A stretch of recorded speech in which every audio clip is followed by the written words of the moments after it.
Ins itu, maaf sekali, itu nama manusia yang menunjuk pada sifat lembut dan ramahnya serta tampaknya.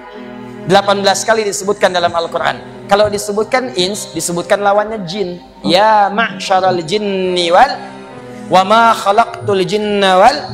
Nah, maaf ya, maaf sekali.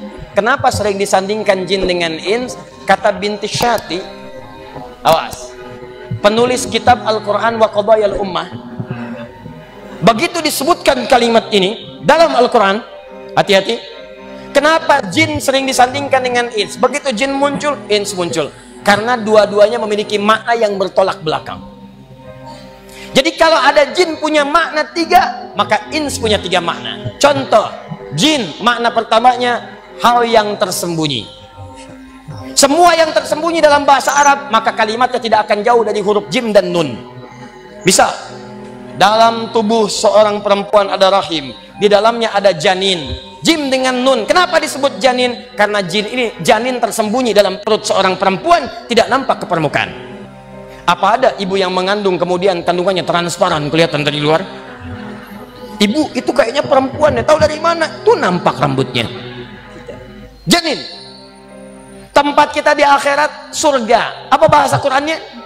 Jannah. Kenapa disebut dengan jannah? Karena sekarang belum tampak di hadapan kita, tersembunyi. Jin, kenapa disebut dengan jin? Karena makhluk ini saat diciptakan oleh Allah tak nampak dalam pandangan kita, fitrahnya tersembunyi. Ingat nih, awas jangan salah, jin itu fitrahnya tersembunyi. Jadi kalau ada jin melakukan penampakan, itu jin sedang punya masalah. Saya serius nih. Apalagi manusia-manusia yang cari penampakan jin, itu kurang sehat.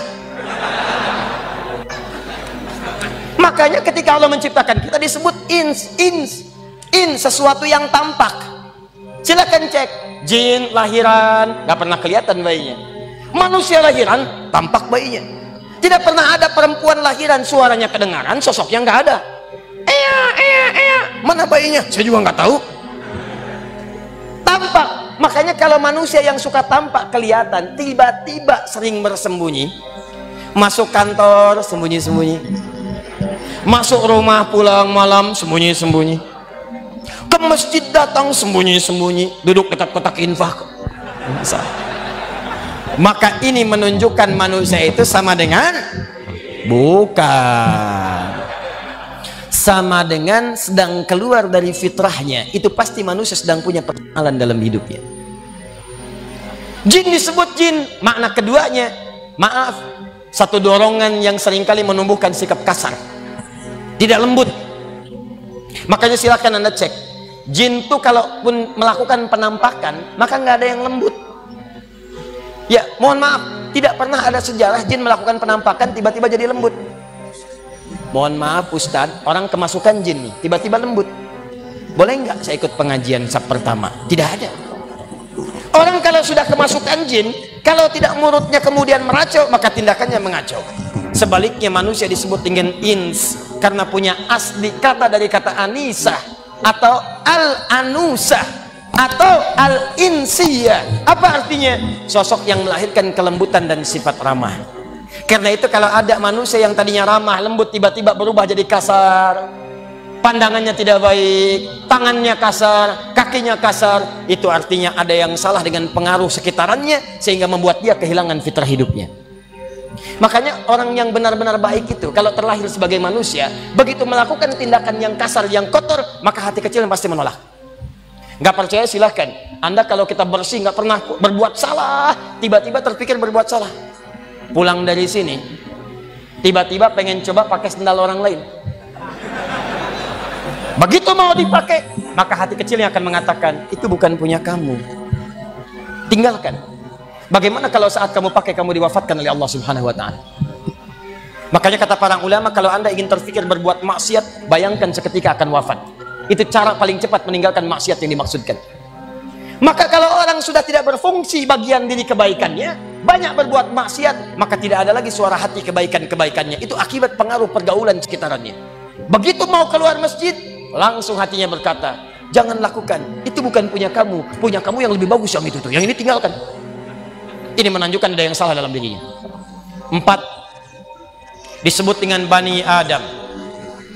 Bani Adam. Kalau disebutkan Bani Adam, itu menunjuk asal keturunannya sampai ke Adam alaihissalam. Tidak ada satupun manusia tinggal di bumi kecuali semua kalau diteliti bersumber kepada Nabi Adam alaihissalam, termasuk mukjizat Nabi Muhammad sallallahu alaihi wasallam. Kenapa kemudian beliau disebut sebagai uswah hasanah? Quran surah 33 ayat 21, karena Nabi Muhammad itu dari sejak lahir sampai wafat, kata para pakar, tidak pernah ada sedetik pun berlalu dalam aktivitasnya kecuali menjadi teladan. Di antara keteladanannya, baru lahir nasabnya diperjelas oleh Allah sampai ke Nabi Adam, sekalipun ayahnya meninggal wafat bahkan sebelum beliau terlahir. Bayangkan, meninggal ayahnya sebelum lahir, tapi begitu lahir nasabnya tersambung kepada Adam alaihissalam. Antum lahir, bapak masih ada, tapi nasab belum tentu jelas ke Nabi Adam. Kalau dicari lama prosesnya, Nabi Muhammad tidak. Gak nyampe 5 menit kita sebutkan muncul. Lihat nih, Muhammad sallallahu alaihi wasallam bin Abdullah bin Abdul Muttalib bin Hashim bin Abdul Manaf bin Qusay bin Murrah bin Kilab bin Ka'ab bin Ghalib bin Fihr bin Malik bin Nadar bin Kinana bin Khuzaimah bin Mudrikah bin Ilyas bin Nizar bin Mudar bin Ba'ad bin Adnan bin Addi bin Adli bin Muqawwam bin Nahur bin Tarikh bin Ya'rub bin Yasjub bin Nabit bin Ismail alaihissalam bin Ibrahim alaihissalam bin Azar atau bin Nahur bin Abir bin Kinan bin Al-Fakhshad bin Sam bin Nuh alaihissalam bin Mikhlail bin Matushalah bin Kinan bin Anwas bin Thith bin Adam alaihissalam. Ulangi, Nabi Muhammad. Makanya disebutkan kita dengan Bani Adam. Kalau kita gali, semua tersambung ke Nabi Adam. Ya, kalau ditanya kamu bin siapa, bin umat Nabi Muhammad, nyampe ke Adam. 7 kali disebutkan dalam Al-Quran. Selanjutnya yang kelima disebut dengan Nas. Bashar, Ins, Insan, Bani Adam, Nas. Bashar 35 kali, Ins 18 kali, Insan 65 kali, Bani Adam 7 kali, Nas 241 kali. Tidak disebutkan untuk Nas kecuali menunjuk ke semua manusia tanpa kecuali. Besar, kecil, tua, muda, laki-laki, perempuan, kaya, cukup, semua An-Nas. Dan disebutkan satu surah dengan namanya surah 114, surah paling favorit bagi setiap muslim yang pernah tinggal di bumi. Qul a'udzu birabbin